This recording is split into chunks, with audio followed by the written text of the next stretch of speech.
Hello friends, I welcome you to the learning academy YouTube channel. आज के video में basically हम लोग बात करेंगे ज्योग्राफी ऑफ रिसोर्सेज के पेपर के बारे में, जो इसी साल का है एमए सेमेस्टर सेकंड ज्योग्राफी।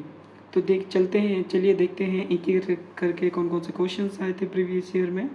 ठीक है, हमारा जो पहला क्वेश्चन आ रखा था मल्टीपल चॉइस क्वेश्चन में, the resources whose quantities are known named as, जिनकी क्वांटिटीज़ हमें पता होती है उसको हम क्या कहते हैं। ठीक, ये पहला क्वेश्चन था। दूसरा क्वेश्चन था resources are distributed unequally over the earth because of.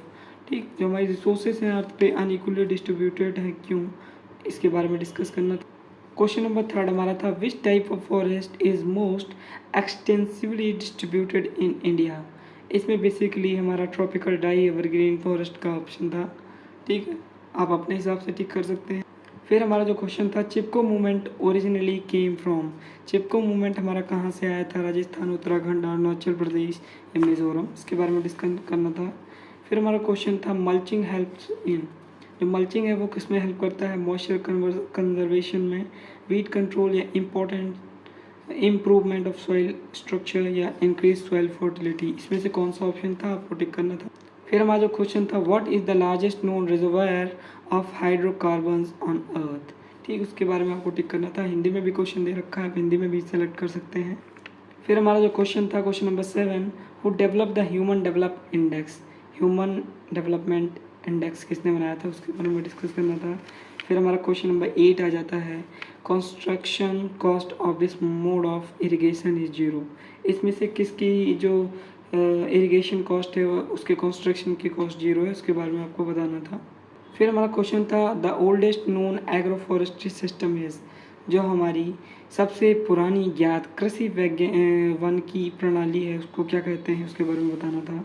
फिर हमारा था country has title the tag of country of winds. Country of winds किसे कहते हैं उसके बारे में आपको बताना था। फिर हमारा आ गया सेक्शन नंबर बी, जिसमें 150 वर्ड्स में हमें आंसर देना था। हर यूनिट से एक क्वेश्चन करना कंपलसरी है। ठीक, unit number 1 renewable energy resources, ऐसी एनर्जी रिसोर्सेज चीज़ें हम फिर से रिन्यू कर सकते हैं, उसके बारे में आपको 150 वर्ड्स में एक्सप्लेन करना था। या तो resources are not they become, resources होते नहीं हैं बन जाते हैं, उसके बारे में आपको डिस्कस करना था। फिर यूनिट नंबर 2 का जो पहला क्वेश्चन है मरीन वाटर रिसोर्सेज।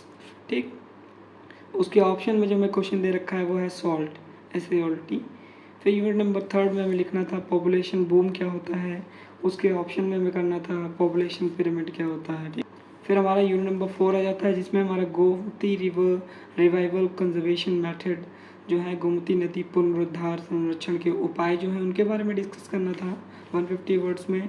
या तो हमें सोशल फॉरेस्ट्री के बारे में लिखना था। फिर आ जाता है हमारा सेक्शन नंबर सी, जो लॉन्ग आंसर टाइप क्वेश्चन है। हर एक क्वेश्चन को 400 वर्ड में लिखना है, हर यूनिट से एक क्वेश्चन करना कंपल्सन है। ठीक, unit number 1 discuss the concept of resource and present there classification. Resources का क्लासिफिकेशन बताना था, अलग अलग बता सकते हैं, on the basis of origin, on the basis of nature, on the basis of जो उनकी ओनरशिप है, ऐसे आप बता सकते थे अलग अलग, और रिसोर्स को एक्सप्लेन करना था। फिर इसके ऑप्शन में जो क्वेश्चन था what is the role of technology in the development of natural resources. ठीक, इसके बारे में डिस्कस करना था। फिर आ जाती है हमारी यूनिट नंबर 2, उसमें लिखना था right an essay on the soil resource and types of soil in the world.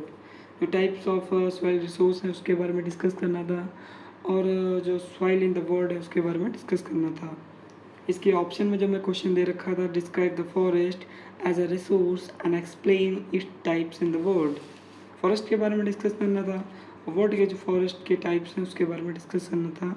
Unit number 3 जो हमारी थी उसमें पहला जो क्वेश्चन था write a short note on human development index.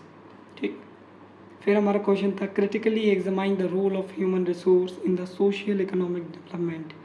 सामाजिक आर्थिक विकास में जो मानस संसाधन की भूमिका आलोचनात्मक परीक्षण करना था। फिर हमारी आ जाती है लास्ट यूनिट नंबर 4, उसमें जो पहला क्वेश्चन था right an essay on the world energy crisis. World energy crisis है उसके बारे में हमें डिटेल में बताना था। दूसरा जो क्वेश्चन था what is the rain water harvesting. हमारा रेन वाटर हार्वेस्टिंग क्या है, explain its benefits in detail, उसके बेनिफिट्स को डिटेल में डिस्कस करना था। तो ये बेसिकली हमारा लास्ट पेपर था geography of resource. I hope आपको पेपर समझ आया हो। All the best for your paper. Thank you, see you in the next and जय हिंद दोस्तों। चैनल को सब्सक्राइब करना ना भूलें।